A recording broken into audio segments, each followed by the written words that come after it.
Chapter 12, Major Concepts. You're going to have a number of questions, the first one being, analyze the short-term and long-term effects of the Civil War. First, short-term effects. South lay in ruins physically and economically.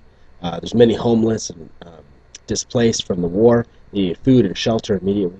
North and South felt hatred towards each other and resentment, and then also the freedmen needed jobs and an education.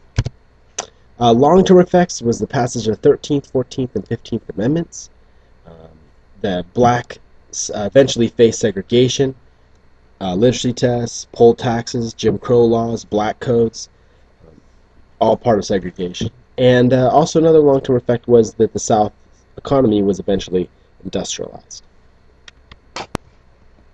The next question is, you need to evaluate the Civil War as a turning point, politically, economic, socially. So this is the next note card question. Before the Civil War and then after the Civil War. So we'll talk about before the Civil War.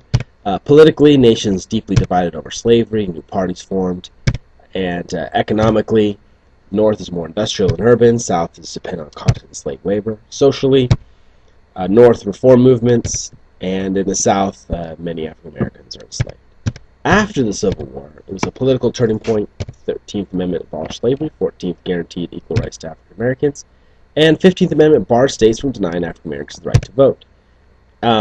Also politically, African Americans could hold office initially, and in the South, and unfortunately, eventually, black codes in the South were enforced, the Jim Crow laws.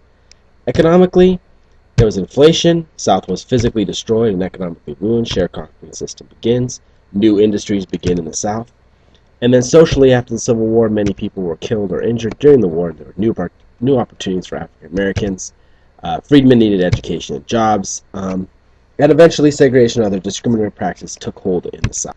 The third question is, compare how the North and South addressed the issue of slavery before, after, during, and after the Civil War. So we're going to focus on the issue of slavery only. Before North, free states, there was an abolitionist movement. Slavery should not be allowed in the West. That was the thought. In the South, there were slave states, central to their economic success, and they wanted slaves to be allowed in the West. During the war, the North Lincoln issued the Emancipation Proclamation, which freed the slaves in states that had seceded from the Union. In the South, black Union soldiers that were captured faced slavery, torture, and/or execution.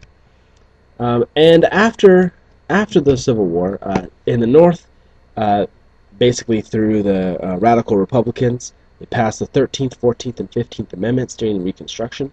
But unfortunately, once Rutherford B. Hayes was elected president, there was a loss of interest in the freedmen. And in the South, eventually segregation took root. You had Jim Crow laws and black codes, and many African Americans faced literacy tests and poll taxes in order to keep them from voting. The final question is, evaluate whether or not Reconstruction was a success or it was a failure. You're going to need to write a one-paragraph, well-thought-out essay, basically proving your point. Do you think it was a success or do you think it was a failure? And you need to give examples for that.